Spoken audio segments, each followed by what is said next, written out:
Hello, this is Luke Ellis from the BA Honours degree course at Doncaster College. Just wanted to show you a bit about the game that we've designed, the degeneration. So to start off with, this is the main menu. It's still got placeholder assets, of course, but essentially there is limited functionality in each of the objects. Some of them have little bits to lead into the levels for when we can build that in the future, but for now, the galaxy, when clicked in game, brings us into the level, which is brilliant. So first up, we have got a quick manual to explain to players how to play the game. It's obviously, again, just a placeholder, but it gives you the brief controls, just so that you know a little bit what you're doing. It's still saying left and right click because we designed it originally on a mouse, but essentially left hand and right hand do the trick now that we've got it into VR. So next up, we have, that's just a brief menu, by the way, so that you can get back to the main menu. As you can tell, obviously, it's not me controlling. My hands are free right here.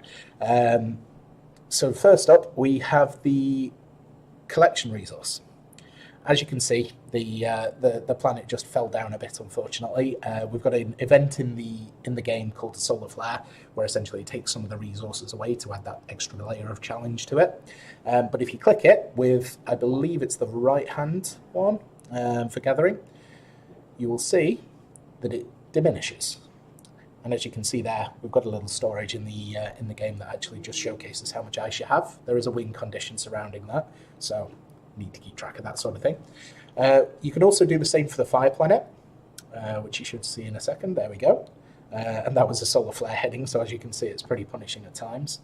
But essentially, yeah, you can gather resources from that. As you can see, it regenerates over time. We've not currently got anything that shows the storage, but it will be around the same location as the ice one. Next up, we have got, after that, the fuel resource. As you can see there, the green ring indicates the current fuel level, and the little ball there is what you use. You pick it up, throw it into the bin, or past the bin, depending on your skills, and it refreshes the actual fuel dynamic on there.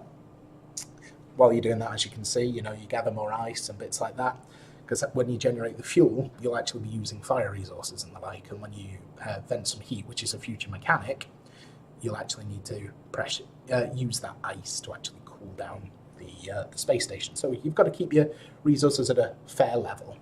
After that, the heat vent, which as you saw, it was just venting the ice and that sort of thing. So it's not quite polished, that one yet, but as you can see, the ice diminishes and that'll cool down your space station so it doesn't overheat.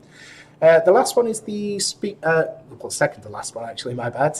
You've got the airlock, first of all, which automatically over time diminishes and causes the space station to actually basically release into space. So you actually want to keep an eye on that. It'll activate, and then you've got to pull the lever to make sure that you don't get ejected into space, and that'll crop up every now and again to keep you on your toes.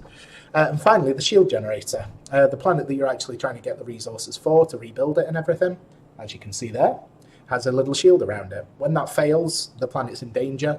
So what you need is a little passcode, and when you activate them, they will generate as green. So essentially each lever will activate as a key, and the passcode that you get, you have to sort of do it in order. Again, placeholder assets, but essentially you flick the levers as you go, and you can see them activated as they do it. That is what we have so far. We also have a win screen once you get enough resources. I must admit, I believe the ice planet has gone, unfortunately. We claimed too much from it, so that would actually result in a loss in that case, because you've essentially destroyed that planet. But if you were to get enough resources, you go to a win screen, and that's how you progress in the level. Thanks ever so much for your time, and I hope you enjoyed this quick overview of degeneration. Thanks very much.